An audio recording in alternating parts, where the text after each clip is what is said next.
Hello दोस्तों, वापस से एक और न्यू वीडियो में सभी का दिल से स्वागत करता हूँ। और एक बार की तरह आज एक बार फिर से मैं लव स्टोरी लेके आया हूँ, जिसे आप लास्ट तक सुनिएगा, ऐसी मेरी रिक्वेस्ट है। तो शुरू करते हैं आज की लव स्टोरी। दीक्षा बेहद खूबसूरत और अपने पापा की एक लौती परी थी। उसके पापा बड़े नाजों से दीक्षा की परवरिश किया करते थे। दीक्षा ने 12वीं कक्षा तक की पढ़ाई घर के पास ही बने स्कूल से की। उसका सपना था कि वह एक गवर्नमेंट ऑफिसर बने। दीक्षा को कंपटीशन परीक्षाओं के लिए अकेले आना जाना पड़ता था। उसके पापा भी गवर्नमेंट जॉब में थे, तो वे ज़्यादा ट्रैवल नहीं कर सकते थे। इसी भागदौड़ भरी पढ़ाई के दौरान दीक्षा को प्यार का चक्का लग जाता है। कैसे वह प्यार के इस जाल में फंसती है। दरअसल हुआ यूँ, दीक्षा को परीक्षा देने दूसरे जिले में जाना था और उसे आज ही पता चला कि जिस गवर्नमेंट वैकेंसी की वो तैयारी कर रही है, उसकी परीक्षा कल ही लगने वाली है। उसके पापा ने ट्रेन में रिजर्वेशन तो करवा दिया और कुछ पैसे देकर ऑफिस चले गई। इधर दीक्षा जल्दबाजी में परीक्षा संबंधित दस्तावेज तो करीब सब ले चुकी थी, परंतु पापा ने दिए गए पैसे लेना भूल गई। आनंद फानन में रिजर्वेशन होने की वजह से वह ट्रेन में तो बैठ गई। दीक्षा को 4 घंटे का सफ़र ट्रेन से ही तय करना था। जल्दबाजी में घर से खाना भी साथ लाना भूल गई। अब उसने सोचा क्यों ना स्टेशन पर कुछ लेकर खा लिया जाए। जैसे ही ट्रेन अगले स्टेशन पर रुकी तो दीक्षा ने वेटर से करीब 150 रुपये का खाने का सामान खरीद लिया। जैसे ही वेटर को पैसे देने के लिए दीक्षा पर्स चेक करने लगी तो उसके चेहरे का रंग उड़ने लगा।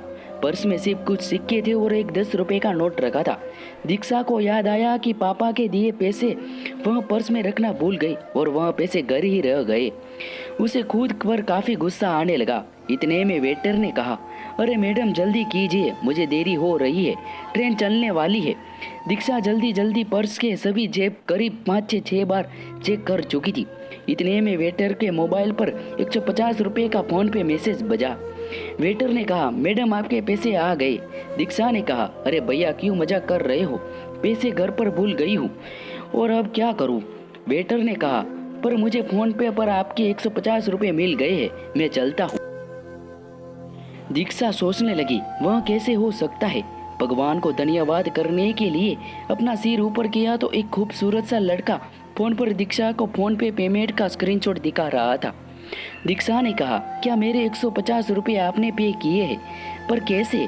लड़के ने कहा, मैं आपको नोटिस कर रहा था तो मुझे वेटर के थैले पर बारकोड दिखाई दिए, मैंने स्कैन कर पेमेंट कर दिया। लड़का ऊपर की बर्थ से नीचे दीक्षा के सामने वाली सीट पर आकर बैठ गया और कहा, मैं परीक्षा देने जा रहा हूँ, मेरा आज एग्ज़ाम है और जो आपके साथ हुआ वह किसी के साथ भी हो सकता है। मुझे अच्छा लगा तो मैंने पेमेंट कर दिया। दीक्षा ने लड़के को धन्यवाद किया और कहा, मैं पैसे जल्दबाजी में घर पर ही छोड़ आई, वैसे मैं भी एग्ज़ाम देने ही जा रही हूँ। दोनों में परीक्षा को लेकर चर्चा शुरू हो गई। संयोग ऐसा रहा कि दोनों का सेंटर पास ही था। दीक्षा ने कहा, अपना नाम नहीं बताया। लड़के ने अपना नाम सन्नी बताया। दीक्षा ने कहा, ओह सन्नी, दैट्स गुड नेम। दीक्षा ने कहा, मेरा नाम दीक्षा है। दोनों के बीच बातें होना शुरू हो गई। तभी दीक्षा ने खाने की सामग्री को सन्नी के साथ शेयर किया और कुछ देर बाद स्टेशन आ गया जहां उन्हें उतरना था। दीक्षा के पास ऑटो के लिए भी पैसे नहीं थे। रेलवे स्टेशन से करीब 20 मिनट की दूरी पर दीक्षा का एग्ज़ाम सेंटर था। दीक्षा ने कहा, मेरा एग्ज़ाम सेंटर पास ही है, मैं चलती हूँ। सन्नी को पता था कि करीब इसको वहाँ पर पहुँचने में 20 से 30 मिनट लगेगा और इतना टाइम हमारे पास नहीं है। सन्नी ने ऑटो बुक किया और दीक्षा को सेंटर पर छोड़कर पास ही सन्नी का एग्ज़ाम सेंटर था। सन्नी ने दीक्षा से कहा, तुम पैसे की चिंता मत करो, तुम एग्ज़ाम खत्म करके बाहर खड़ी रहना, मैं तुम्हें लेने आ जाऊंगा। दीक्षा ने कहा, ठीक है, मैं आपका इंतज़ार करूंगी। दीक्षा एग्ज़ाम खत्म करके कुछ देर गेट पर इंतज़ार कर रही थी कि सन्नी ऑटो लेकर दीक्षा के पास पहुंच गया और वे साथ साथ स्टेशन वापस आ गए। दोनों ने नाश्ता किया और घर के लिए वापस रवाना होते चले। रास्ते में सन्नी को नींद आने लगी और दीक्षा, जो कि खिड़की के पास वाली सीट पर बैठी थी, तो अपना सिर दीक्षा के कंधे पर रख दिया। दीक्षा को नींद नहीं आ रही थी। उसने सन्नी को अपने कंधे पर सिर रखने दिया और उसके चेहरे को देखने लगी। सन्नी बड़ा ही खूबसूरत लड़का था। दीक्षा मन ही मन प्यार के भाव में खोने लगी। उसको सन्नी द्वारा उसकी मदद करना और मदद करने का तरीका काफ़ी पसंद आया। दीक्षा ने मन ही मन सन्नी को बॉयफ्रेंड बनाने का ख्याल सजाने लगी। इतने में ट्रेन स्टेशन पर रुकी और वेटरों की आवाज़ से सन्नी की नींद टूट गई। सन्नी ने देखा कि उसका सर दीक्षा के कंधे पर है तो उसने तुरंत उठा लिया और कहा, सॉरी। दीक्षा ने कहा, कोई बात नहीं, तुम इस कंधे पर सिर रख सकते हो। अब वे दोनों सोए नहीं और बातें करने लगे। दीक्षा ने सन्नी से पूछा, तुम्हारी कोई गर्लफ्रेंड है? सन्नी ने कहा, नहीं, मैंने कभी इस बारे में सोचा ही नहीं। दीक्षा ने कहा, क्या हम आज से दोस्त बन सकते हैं? सन्नी ने कहा, बन तो सकते हैं, पर दोस्ती में क्या क्या होता है यह सब मुझे नहीं पता। दीक्षा ने कहा, क्या होता है? कुछ नहीं, बस ऐसे ही एक दूसरे की फीलिंग शेयर करते हैं, और क्या? सन्नी ने कहा, हाँ तो फिर ठीक है। सन्नी ने दोस्ती के लिए हाँ कर दी।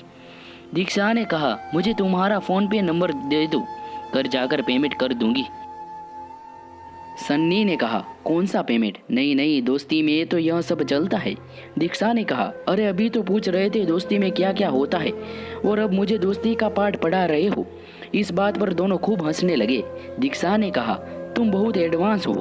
देखते ही देखते उनका स्टेशन आ गया। दोनों अपने अपने घर पहुंच गए और अब दोनों ने फोन पर ही अपनी दोस्ती को जारी रखा। रात रात भर बातें करने लगे। धीरे धीरे दोनों का प्यार जवा होने लगा।